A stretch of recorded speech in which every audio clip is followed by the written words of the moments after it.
नमस्कार दोस्तों, आपका स्वागत है मेरे YouTube चैनल पे। आज हम बात करने वाले हैं एक ऐसी कंपनी के बारे में जिसने आज के डेट में सारी दुनिया में तहलका मचा करके रखा हुआ है।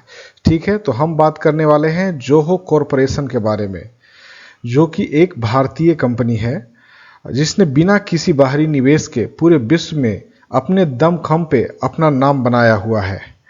यह जो कंपनी है ये भारत की सबसे बड़ी आज के डेट की प्राइवेट SaaS कंपनी मानी जाती है। तो चलिए जानते हैं इस कंपनी की पूरी जर्नी के बारे में इस वीडियो में। तो दोस्तों वीडियो में लास्ट तक बने रहिएगा ताकि कोई डिटेल आप मिस न कर दें। ठीक है, तो बिना समय गवाए चलिए हम आगे बढ़ते हैं इस वीडियो में। अब बात करेंगे संस्थापक और स्वामित्व संरचना के बारे में। तो जो जोहो कंपनी है उसकी स्थापना साल 1996 में दो लोगों के द्वारा की गई थी। एक थे श्रीधर बेम्बू और दूसरे थे टोनी थॉमस। आज कंपनी पूरी तरह से निजी स्वामित्व में है। मुख्य शेयरधारकों में राधा बेम्बू के पास लगभग 47% की हिस्सेदारी है। शेखर बेम्बू उनके पास 35.2% की हिस्सेदारी है। टॉनी थॉमस के पास 8% की हिस्सेदारी है। और जो टोटल वैल्यूएशन है इस कंपनी का, जो एक अनुमानित वैल्यूएशन है वो 10 to 15 बिलियन US$ है। चूँकि अनुमानित इसलिए कहा जा रहा है दोस्तों क्योंकि इसका अभी शेयर होल्डिंग कंपनी के रूप में लिस्टिंग वगैरह नहीं हुई है, तो इसका एग्जैक्ट वैल्यू बता पाना आज के डेट में थोड़ा सा कठिन काम है। कंपनी की जो मेन इंफॉर्मेशन है अब उसके बारे में हम लोग बात करेंगे। तो जो जोहो कंपनी है उसकी स्थापना जैसे हम लोगों ने पहले भी डिस्कस किया है कि 1996 में हुआ है। जोहो का जो मुख्यालय है वो चेन्नई में है, तमिलनाडु, जो कि भारत का एक राज्य है, वहीं पे इसका मुख्यालय है। जबकि इसका US का जो मुख्यालय है वो ऑस्टिन टेक्सास में है। दुनिया भर में इसके 80 से ज़्यादा ऑफिसेस हैं और लगभग 18,000 एम्प्लॉई इसमें वर्क कर रहे हैं। और आज के समय में जोहो के पास 130 मिलियन से भी अधिक यूजर्स हैं। और इसका साल 2023-24 का जो राजस्व था अराउंड 8,703 करोड़ रुपये था। ठीक है दोस्तों, अब हम बात करेंगे जो जोहो कंपनी क्या प्रोडक्ट्स तैयार करती है और क्या जो उसके मेन प्रोडक्ट्स हैं उसके बारे में। तो जो मुख्य प्रोडक्ट्स हैं वो आप स्क्रीन पे देख सकते हैं। Zoho CRM, Zoho creator, Zoho analytic और Zoho books and desk, Zoho people, Zoho one and Arattai, जो कि सबसे फेमस है आज के डेट में। हाल ही में आपने देखा होगा कि लगभग 7 to 10 डेज के अंदर में मोर देन 100 टाइम्स से भी ज़्यादा इसका डाउनलोड्स जो है गूगल प्ले स्टोर पे हुआ है। तो जोहो जो है वो अपने शानदार सॉफ्टवेयर उत्पादों के लिए जाना जाता है, जिसमें कि शामिल है आपको जोहो CRM। ये बेसिकली डील करता है कस्टमर मैनेजमेंट में। जोहो बुक्स जो है वो अकाउंटिंग्स के लिए काम आता है। जोहो डेस्क जो है वो कस्टमर सर्विस के लिए है। और जोहो क्रिएटर लो कोड एप्लीकेशन डेवलपमेंट है। जोहो वन एक ऐसा पैकेज है जिसमें 45 से अधिक एप्लीकेशन शामिल हैं। और साथ ही इसके जो अभी नए जो उत्पाद हैं जिसके बारे में अभी हमने बात किया था, आराटाई, जो कि एक व्हाट्सएप का विकल्प के रूप में माना जा रहा है। और एज ऑन डेट तक, जब तक वीडियो बन रहा है, मोर देन 50 लाख से ज़्यादा डाउनलोड इसके हो चुके हैं। और इसका एक और ही अट्रैक्टिव प्रोडक्ट है उल्ला ब्राउज़र। अगर आपने यूज़ नहीं किया है दोस्तों तो आप इसे ज़रूर एक बार डाउनलोड करिएगा। इसमें काफ़ी ही सिक्योरिटी फीचर्स वगैरह हैं, काफ़ी ये हाई सिक्योरिटी फीचर्स से लैस है। और इसमें आपको अलग अलग मोड्स में यूज करने के लिए आपको स्टार्टिंग में जो एक दो बार यूज करेंगे आपको समझ में आ जाएगा। 2-3 मोड्स में ये चलता है basically, private mode, work mode और भी 3-4 मोड्स हैं इसमें। आप एक बार इस ऐप को यूज जरूर करिएगा। जैसे आपको ये गूगल क्रोम है, सेम उसी ही पैटर्न पे बना हुआ है, बट इसमें सेफ्टी और सिक्योरिटी फीचर्स थोड़े ज़्यादा हैं, तो उसके लिए थोड़ा इसका जो क्वालिटी है वो इन्हांस मतलब हो जाता है। ठीक है, चलिए आगे बढ़ते हैं। अब बात करेंगे इस कंपनी की जो अचीवमेंट्स हैं उसके बारे में। तो ये कंपनी जैसा कि हम लोग जानते हैं 1996 में शुरुआत हुआ था। और उस समय इस कंपनी का जो नाम था वो एडवेंट नेट्स से जोहो कॉरपोरेशन में ये बाद में बना है। तो स्टार्टिंग जो नाम था वो एडवेंट नेट था। ठीक है, और 1996 में शुरू हुई यह यात्रा 2009 में नए नाम जोहो कॉरपोरेशन के साथ आगे बढ़ा है। 2017 में जोहो वन के लॉन्च के साथ कंपनी ने SaaS दुनिया में क्रांति ला दी।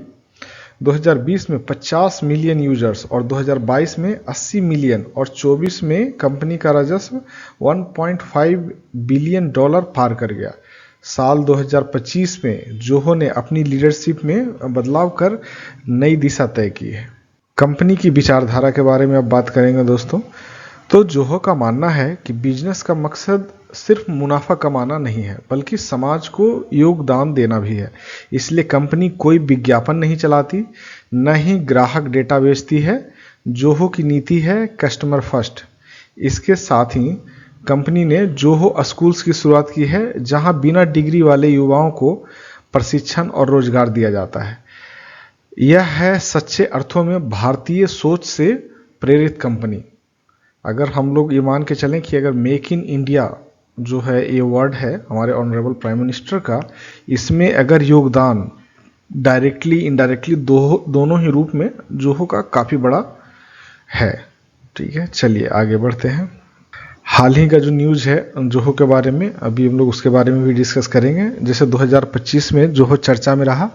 सबसे पहले जो इसका जो न्यूज़ है वो काफ़ी वायरल हुआ था जब जो सेंट्रल कैबिनेट मिनिस्टर हैं अश्वनी वैष्णव जी और धर्मेंद्र प्रधान जी ने ट्वीट करके इसके बारे में जानकारी दी थी कि वो जो है जोहो के द्वारा जो डेवलप किए हुए प्रोडक्ट पे अपनी स्लाइड्स बना रहे हैं और उसके प्रोडक्ट को इस्तेमाल कर रहे हैं। तो इसके थोड़ा एडवर्टाइजमेंट में काफ़ी बल मिला है और बिना कंपनी के एडवर्टाइज किए ही इसका एडवर्टाइजमेंट काफ़ी हाई लेवल पे पहुंच चुका है। तो 2025 में जोहो चर्चा में रहा अपने अराटाई ऐप की वजह से, जो भारत सरकार की मेड इन इंडिया पहल के साथ लाखों नए उपयोगकर्ता जोड़ रहा है। इसी साल कंपनी ने जोहो कॉमर्स 2.0 तथा जोहो डोमेन्स जैसे नए उत्पाद लॉन्च किए हैं। श्रीधर बेम्बू ने CEO पद छोड़कर चीफ साइंटिस्ट की भूमिका संभाली और अब कंपनी इंटरप्राइज मार्केट में तेजी से विस्तार कर रही है। इंटरप्राइज मार्केट किसे बोलते हैं दोस्तों? जैसे मान लो कोई भी कंपनी है, उनको अगर ये कमर्शियल सर्विसेज प्रोवाइड करते हैं, जैसे मान लो स्टेट बैंक ऑफ इंडिया है, उनको कोई सॉफ्टवेयर ये प्रोवाइड कराएंगे, या फिर मान लो बैंक ऑफ बड़ौदा है या HPCL है या IOCL है, किसी भी कंपनी को कमर्शियली रूप से अगर कोई सॉफ्टवेयर जैसे प्रोवाइड कराएंगे तो उसको इंटरप्राइज मार्केट के तहत ही उसे माना जाएगा। ठीक है, चलिए अब आगे बढ़ते हैं वीडियो में हम लोग और अब बात करते हैं कि कौन कौन है इसके कंपटीटर में, कौन है जोहो के टक्कर में। तो जोहो की टक्कर आज दुनिया के सबसे बड़ी कंपनियों में से एक है। CRM के क्षेत्र में सेल्सफोर्स, प्रोडक्टिविटी सूट में माइक्रोसॉफ्ट और Google work space, customer service में फ्रेशवर्क और ERP सेगमेंट में ओरेकल और SAP इसके मुख्य प्रतिस्पर्धी हैं। लेकिन जोहो की सबसे बड़ी ताकत है इसका सबसे सस्ता होना, सरल होना और पूरी तरह एकीकृत भारतीय समाधान। और ये सबसे बड़ा चीज़ है कि ये आपको जो ये कंपनी है ये कंप्लीट सिक्योर प्लेटफॉर्म आपको प्रोवाइड कराती है अपने कस्टमर को। तो आपका कोई डाटा यहाँ पे चोरी नहीं किया। अब बात करेंगे इसकी ताकत और चुनौतियों के बारे में। तो जोहो की ताकत है इसका 50 से अधिक जो ऐप्स हैं उनका इकोसिस्टम, प्राइवेसी फ्रेंडली नीति और ग्राहकों पर भरोसा। वहीं चुनौती है इंटरप्राइज लेवल पर सेल्सफोर्स और माइक्रोसॉफ्ट जैसे दिग्गजों से मुकाबला करना। लेकिन जोहो का सिद्धांत है slow, steady and sustainable growth.